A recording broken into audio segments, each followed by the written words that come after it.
Okay, today we're going to be looking at rational equations, and that's where we have, like a proportion, two expressions that are equal to each other, and they're both in fraction form but containing variables. And just like we did with proportions, we can solve these using cross products.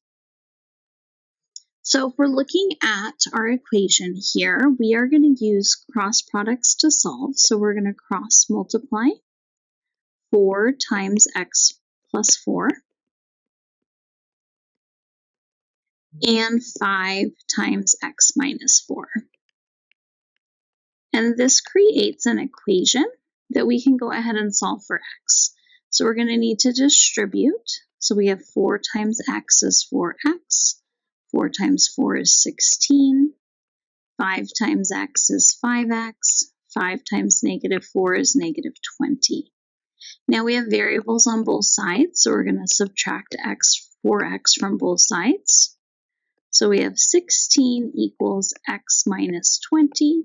We're going to add 20 to both sides, and we see that x equals 36. Now we always want to make sure that our answer seems reasonable, so we want to plug that into our expression. So 5 over 36 plus 4 would simplify to 5 over 40, which is the same as 1/8. We're also going to plug it in over here.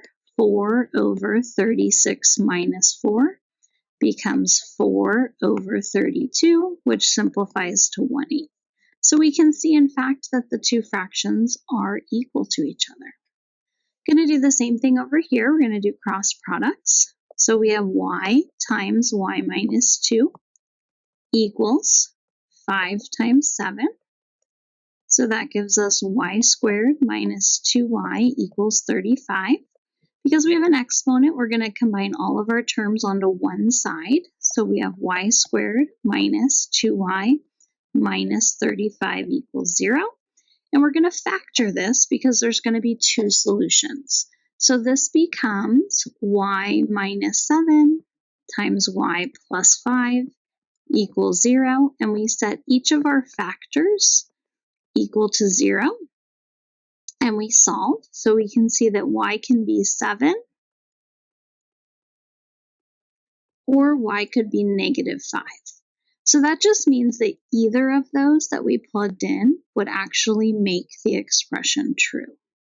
Okay, this is where finding our common denominators is going to be a little bit tricky, so I'm going to try to go one step at a time.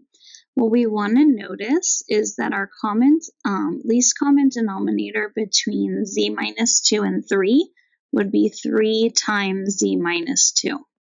So what I'm going to be doing is I'm going to be multiplying both sides of our equation by that common denominator. So I'm going to be doing 3 times z minus 2, and I'm going to multiply this entire expression, z over z minus 2 minus 2 over 3 by that. And I'm going to do the same thing on the other side.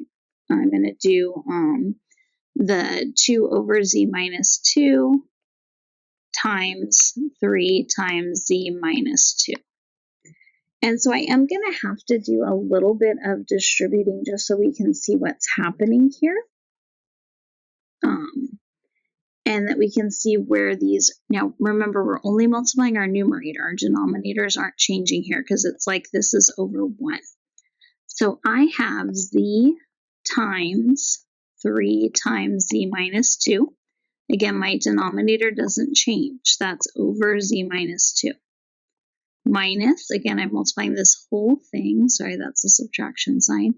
2 times 3 times z minus 2 over 3. Again, I was multiplying 3 times 1. Equals, I'm going to put this over 1 too. 2 times 3 times z minus 2 all over z minus 2.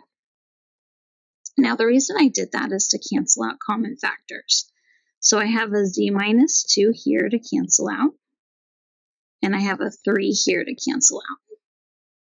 And I have a z minus 2 here. So now notice all of the fractions are gone. So I have 2 times this is a z. Z times 3 is 3z minus 2 times z minus 2 equals 6. Now we're going to distribute, so we have 3z minus 2z plus 4 equals 6. We're going to combine our like terms, so z plus 4 equals 6, subtract 4, and z equals 2. So by finding that common denominator in the beginning, we were able to actually clear the fraction, since this was a pretty complicated equation to solve.